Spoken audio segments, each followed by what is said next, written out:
नमस्कारम, नमो मिथिला में आपका स्वागत है। हम हैं MK। आइए आज हम एक ऐसे ज्वलंत मुद्दा पर बातचीत करेंगे और हमारे साथ मौजूद है सीता संवाद के निदेशक आग्नेय जी। और अभी देश में एक बहुत बड़ा मुद्दा चल रहा है UGC, जिस बिल को लेकर के सवर्णों में खास तौर से बहुत ज़्यादा उबाल है, आक्रोश है और सवर्ण समाज के लोग बहुत ज़्यादा चिंतित है कि आखिर UGC बिल तो सरकार को ऐसी क्या ज़रूरत पड़ी, UGC बिल लाया गया। तो हमारे साथ बहुत ही सुलझे हुए इंसान, आध्यात्म से जुड़े, राजनीति से जुड़े, समाज सेवा से जुड़े आग्नेय जी हैं और इस बिल पर हम इनसे बातचीत करते हैं और जानते हैं कि आखिर यह बिल क्या है। नमो मिथिला में सर आपका स्वागत है। नमो मिथिला में आपका भी स्वागत और सारे दर्शकों को अभिनंदन।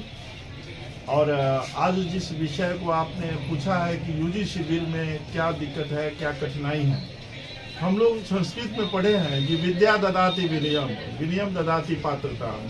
तो विद्या से विनय आता है, पात्रता आती है और पात्रता से हम जीव को पार्जन करते हैं।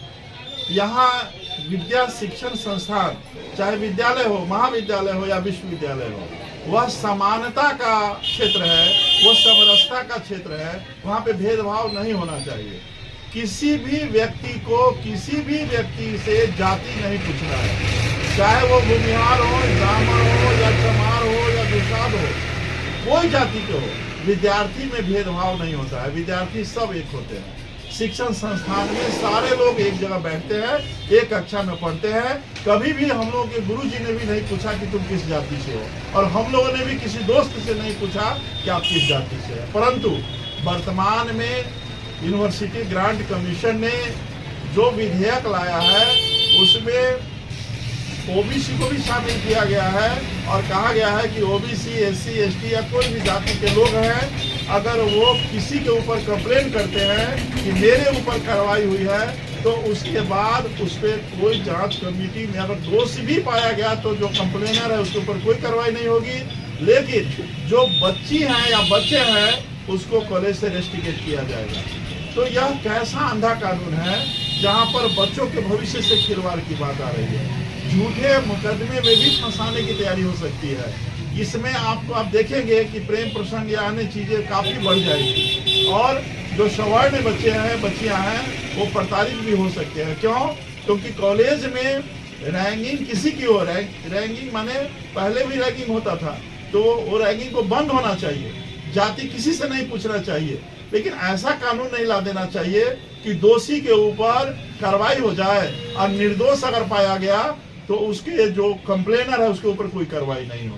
एक तरफा कानून है यह कानून। मुझे लगता है, जो मैंने समझा है, कि इस कानून के द्वारा बच्चों के अंदर में कुंठा आएगी और बच्चे इसमें अपने आप को बहुत दबाव महसूस करेंगे और कई बच्चे इसमें आत्महत्या भी कर सकते हैं। कॉलेज से निकलने के बाद वो ईश्वर के पास भी पहुंच सकते हैं।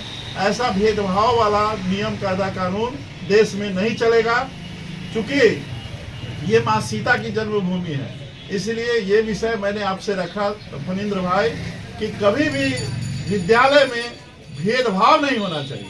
कभी भी विद्यालय में शिक्षक, कर्मचारी और जो भी वहाँ है, किसी से जाति नहीं पूछना चाहिए। चाहे वो कोई भी जाति का हो, वो बैकवर्ड हो, फॉरवर्ड हो, SC ST हो, कोई हो, किसी से जाति पूछने की जरूरत नहीं। शिक्षा केंद्र ज्ञान के लिए होता है। एक प्रोफेसर पढ़ाते हैं, सभी लोग पढ़ते हैं। तो इसीलिए यह भेदभाव खत्म हो। फणींद्र भाई, आपके नमो मिथिला के माध्यम से हम यही चाहते हैं कि सरकार बहुत अच्छा कार्य की है। काशी कॉरिडोर और सनातनियों के लिए राम मंदिर, भव्य सीता मंदिर, सब काम अच्छा है। लेकिन यह काम जो है, ये आस्था, विश्वास और बच्चों के मनोबल को तोड़ने के लिए बनाया गया कानून है। इस पर सुधार की आवश्यकता है। तो यह तो सत्य है कि भारत के लगभग अधिकांश 95% सवर्ण समाज भाजपा के सपोर्टर और वोटर है। इस कानून के आने के बाद क्या आपको लगता है कि लोग भाजपा के साथ रहेंगे, भाजपा के साथ रहेंगे सवर्ण समाज के लोग? देखिए, राष्ट्रवादी विचारधारा के साथ राष्ट्रवादी लोग रहते हैं। सभी लोग देश की सुरक्षा चाहते हैं, धर्म और आस्था की मजबूती चाहते हैं और धर्म के और राष्ट्र के आधार पर भारतीय जनता पार्टी को वोट करते हैं। हो सकता है कि शीर्ष पर बैठे हुए लोग इन छोटी छोटी बातों को ध्यान नहीं देते होंगे तो प्रधानमंत्री नरेंद्र मोदी जी या योगी आदित्यनाथ जी इन चीज़ों पर या अन्य मुख्यमंत्री जी जो भी हैं सभी लोगों को इस पर विचार करना चाहिए। और एक बार यूजीसी एक्ट कानून के मेरा एक ही मांग है कि किसी भी कॉलेज या महाविद्यालय या विद्यालय में जाति नहीं पूछना चाहिए, जाति सूचक शब्दों का इस्तेमाल नहीं होना चाहिए, चाहे वो बैकवर्ड हो या फॉरवर्ड हो, उससे मतलब नहीं है। कोई किसी से जाति ना पूछे, जातिगत भेदभाव ना करे। लेकिन भाई साहब आप आश्चर्य करेंगे, आखिर ये जाति प्रमाण पत्र देता कौन है? सरकार। आवासीय आय में पूछता कौन है? सरकार। सरकार आरक्षण रोस्टर कौन बनाता है? सरकार। जो राजनीतिक पार्टियां हैं वो दलगत रूप से टिकट कौन देती है? तो वो पार्टियां। तो सब तो जाति के दलदल में ही फंसे हुए हैं। फिर इस प्रकार के नियम कायदे कानून बनाने की आवश्यकता क्यों? एक तरफ आप जाति प्रमाण पत्र बांट रहे हैं, दूसरी तरफ आप जातिगत भेदभाव पैदा कर रहे हैं। तो इसका दोष किसको लगेगा?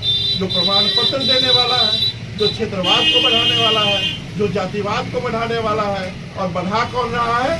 सत्ता सरकार, चाहे वो मंडल कमीशन के रूप में हो, चाहे वो बीपी सिंह के आंदोलन के रूप में हो, चाहे कांग्रेस के द्वारा। अच्छा, संविधान अगर इतना ही अच्छा था तो कांग्रेस ने 300 से अधिक बार संशोधन क्यों किया? भारतीय जनता पार्टी ने संविधान में संशोधन क्यों किया? सरकार का काम है कि अच्छे नियमों को लागू करना, और जो गड़बड़ नियम है जिससे बच्चे की मृत्यु दर बढ़ जाए, आत्महत्या बढ़ जाए, हिंसा बढ़ जाए, अपराध बढ़ जाए, उसको नियंत्रित करना। जो इंजीनियरिंग, मेडिकल, उच्च शिक्षा प्राप्त करने के लिए ग्रेजुएशन करते हैं, बड़े बड़े यूनिवर्सिटी में जाते हैं, आप देखते होंगे कि वहां पर कुछ गलत अभी है परिस्थितियां। तो ये चीज है कि चिंतन हो कि शिक्षा कैसे अच्छा बने। ये नहीं कि बच्चों में जातिवाद का जहर घोला जाए कि तुम हरिजन हो, तुम भूमिहार हो, तुम ब्राह्मण हो, तुम वैश्य हो, और सबको आपस में लड़वा करके और ये अजीब स्थिति पैदा की जा रही है। ऐसे में समरस समाज नहीं बनेगा, ऐसे में राष्ट्रवाद नहीं जगेगा, इसमें मानवता की इसमें हार हो जाएगी। हम सब यूजीसी एक्ट में केवल एक ही संशोधन के लिए हम लोग कहते हैं कि ये गड़बड़ है कि अगर कोई गलत आरोप लगा दिया तो आप गलत आरोप लगाने वाले के ऊपर में क्या कार्रवाई होती है? अगर वह सिद्ध हो जाता है कि यह आदमी सही है तो फिर उसके ऊपर क्या होगा जो गलत आरोप लगाया है? तो यूजीसी एक्ट में आरोपी और आरोपकर्ता दोनों पे कार्रवाई की बात होनी चाहिए।